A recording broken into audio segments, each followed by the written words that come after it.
হরে কৃষ্ণ। আজ 17ই পৌষ 1431 ও 2রা জানুয়ারি 2025 বৃহস্পতিবার। আজ আমি ভাগবতম পাঠ করছি। ভাগবতমের চতুর্থ স্কন্দ প্রথম ভাগ, তৃতীয় অধ্যায়, শিব ও সতীর বার্তালাপের শ্লোক 20 থেকে 22। অডিওর শুরুতে আমার সকল ভক্তিমতী মা ও ভক্তবৃন্দের শ্রীচরণে দণ্ডবৎ প্রণাম জানিয়ে বলতে চাই, আমি আমার মানব জীবনে ভগবানের কথা অর্থাৎ যে ভাগবতম পাঠ করে সারা বিশ্বে প্রচার করার ব্রতী গ্রহণ করেছি। আপনারা কৃপাপূর্বক আমার স্বপ্নের সেই চ্যানেল জীবনের পূর্ণতাকে সাবস্ক্রাইব করে ও শেয়ার করে আপনারাও ভগবান কথা অর্থাৎ ভাগবতম প্রচার কার্যে ব্রতী হন। বর্তমান পৃথিবীতে ভাগবত কথা প্রচারের খুব প্রয়োজন। সেই প্রচার শুধু আমি একা করলে হবে না, তাই দয়া করে আপনারাও আমার এই অডিও শেয়ার করে এই আনন্দ যজ্ঞে সামিল হন। আর আমার ভাগবত পাঠ কেমন লাগে যে আমার অডিওতে একটি কমেন্টস করে আমাকে জানাবেন। আমি আপনাদের কমেন্টসের আশায় অধীর আগ্রহে বসে থাকি। হরে কৃষ্ণ। শ্লোক 20। বক্তং তমুষ হরে কৃষ্ণ। বক্তং তমুৎকৃষ্টগতে প্রজাপতে প্রিয়াত্ম জানামসি শভ্রুমে মতা তথাপি মানং ন পীতু প্রপৎসে মদাশ্রয়াৎক পরিতপতে যত। অনুবাদ: হে সুন্দরী, আমি জানি যে দক্ষের সমস্ত কন্যাদের মধ্যে তুমি হচ্ছ সব চাইতে আদরের কন্যা, কিন্তু আমার পত্নী বলে তুমি তার গৃহে সম্মান লাভ করবে না। পক্ষান্তরে আমার সঙ্গে সম্পর্কের ফলে তুমি দুঃখিত বোধ করবে।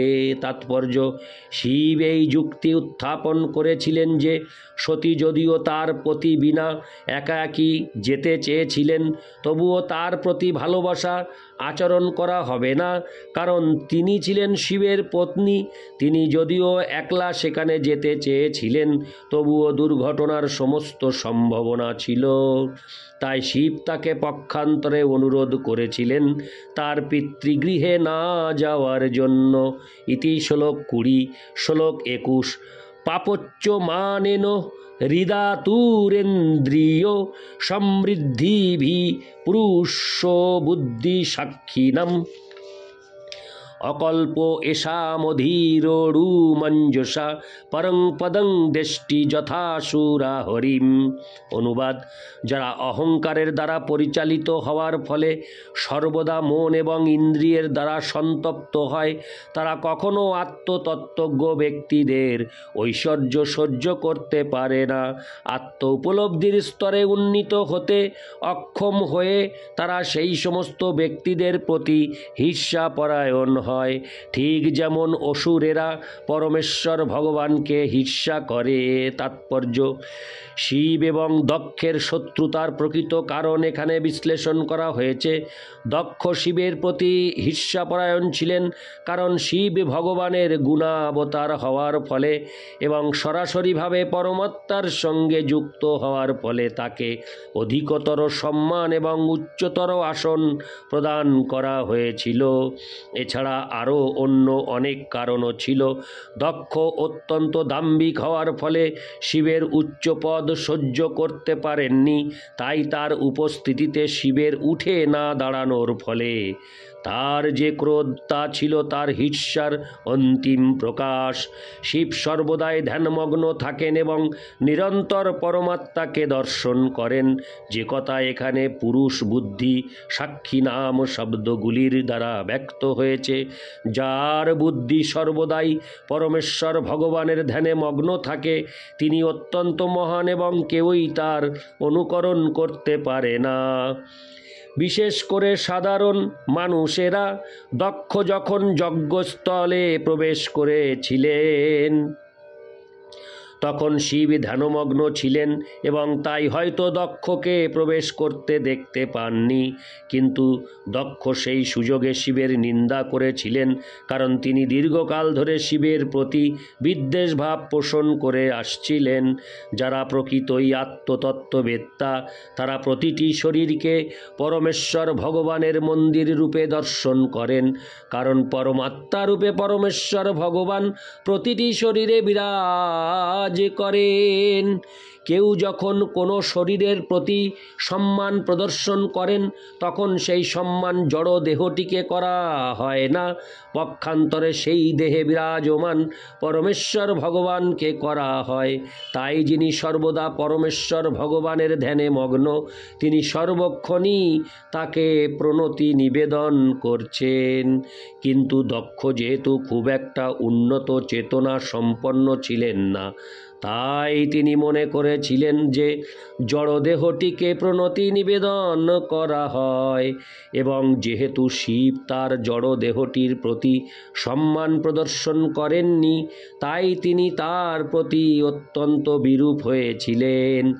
এই প্রকার ব্যক্তিরা শিবের মতো আত্মতত্ত্ববেত্তা পুরুষদের স্তরে উন্নীত হতে অক্ষম হয়ে সর্বদা তাদের প্রতি ঈর্ষাপরায়ণ হয়। এখানে যে দৃষ্টান্তটি দেওয়া হয়েছে তা অত্যন্ত উপযুক্ত। অসুর অথবা নাস্তিকেরা সর্বদাই পরমেশ্বর ভগবানের প্রতি ঈর্ষাপরায়ণ, তারা কেবল তাকে হত্যা করতে চায়। এই যুগেও আমরা দেখতে পাই যে কিছু তথাকথিত বিদ্বান যারা কৃষ্ণের প্রতি ঈর্ষাপরায়ণ তারাও ভগবদ্গীতার ভাষ্য রচনা করছে। শ্রীকৃষ্ণ যখন বলেছেন মন্মনা ভবমদ ভক্ত, ভগবদ্গীতা 18:65, সর্বদা আমার কথা চিন্তা করো, আমার ভক্ত হও এবং আমার শরণাগত হও।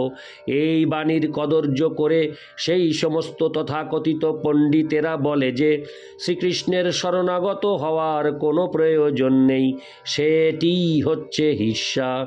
অসুরেরা অথবা নাস্তিকেরা অকারণে পরমেশ্বর ভগবানের প্রতি ঈর্ষাপরায়ণ হয়, তেমনি আত্মতত্ত্ববেত্তা ব্যক্তিদের প্রতি সম্মান প্রদর্শন না করে মূর্খ লোকেরা সারা আত্ম উপলব্ধির সর্বোচ্চ স্তরে কখনো পৌঁছাতে পারে না। তারা অকারণে তাদের প্রতি সর্বদা ঈর্ষাপরায়ণ হয়। ইতি শ্লোক 21। শ্লোক 22। প্রত্যুদ্গম প্রশ্রয়ণাভিবাদনং বিধীয়তে সাধু মিথো সোমোদ্ধমে প্রাজ্ঞৈপর্ষৈ পুরুষায় চেতসা গুহাশয়া ঐব ন দেহ মানিনে। অনুবাদ: হে সুন্দরী, আত্মীয় স্বজন এবং বন্ধু বান্ধবেরা অবশ্যই পরস্পরের প্রতি প্রত্যুত্থান, নমস্কার ও অভিবাদনাদি করে থাকেন, কিন্তু যারা চিন্ময় স্তরে উন্নীত হয়েছেন তারা যথার্থ তত্ত্বজ্ঞান লাভ করার ফলে সেই সম্মান দেহাভিমানী ব্যক্তিদের না করে দেহের অভ্যন্তরে বিরাজমান পরমাত্মাকে করে থাকেন। তাৎপর্য: কেউ এখানে যুক্তি উত্থাপন করতে পারেন যে দক্ষ যেহেতু ছিলেন শিবের শ্বশুর তাই তাকে সম্মান প্রদর্শন করা শিবের কর্তব্য ছিল। তার উত্তরে এখানে বিশ্লেষণ করা হয়েছে যে কোনো বিজ্ঞ ব্যক্তি যখন প্রত্যুত্থান করে অথবা প্রণতি নিবেদন করে কাউকে অভিবাদন করেন তখন সেই সম্মান প্রতিটি জীবের হৃদয়ে বিরাজমান পরমাত্মাকে করা হয়। তাই বৈষ্ণব সমাজে দেখা যায় যে যখন শিষ্য গুরুকে প্রণতি নিবেদন করে তখন গুরুও তাকে অভিবাদন করেন, কারণ সেই প্রণতি শরীরকে করা হয় না, পরমাত্মাকে করা হয়। তাই গুরুদেব ও শিষ্যের দেহস্থ পরমাত্মাকে শ্রদ্ধা নিবেদন করেন। শ্রীমদ্ ভাগবতে ভগবান বলেছেন যে তার ভক্তের প্রতি শ্রদ্ধা নিবেদন করা তার প্রতি শ্রদ্ধা নিবেদন করার থেকেও অধিক গুরুত্বপূর্ণ। ভক্তের দেহাভিমান নেই, তাই বৈষ্ণবের প্রতি সম্মান প্রদর্শন করার মানে হচ্ছে হচ্ছে শ্রীবিষ্ণুর প্রতি সম্মান প্রদর্শন করা। এ উল্লেখ করা হয়েছে যে বৈষ্ণবকে দর্শন করা মাত্রই তার প্রতি শ্রদ্ধা নিবেদন করা উচিত। এটি হচ্ছে শিষ্টাচার এবং তা ইঙ্গিত করে যে তার হৃদয়ে পরমাত্মা বিরাজ করছেন। বৈষ্ণব দেহকে বিষ্ণুর মন্দির রূপে দর্শন করেন। হরে কৃষ্ণ। বৈষ্ণব দেহকে বিষ্ণুর মন্দির রূপে দর্শন করেন।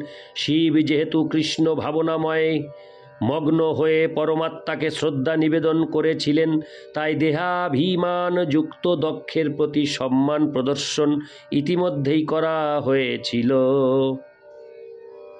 তার দেহের প্রতি সম্মান প্রদর্শন করার কোনো প্রয়োজন ছিল না, কারণ সেই রকম কোনো নির্দেশ বেদে দেওয়া হয়নি।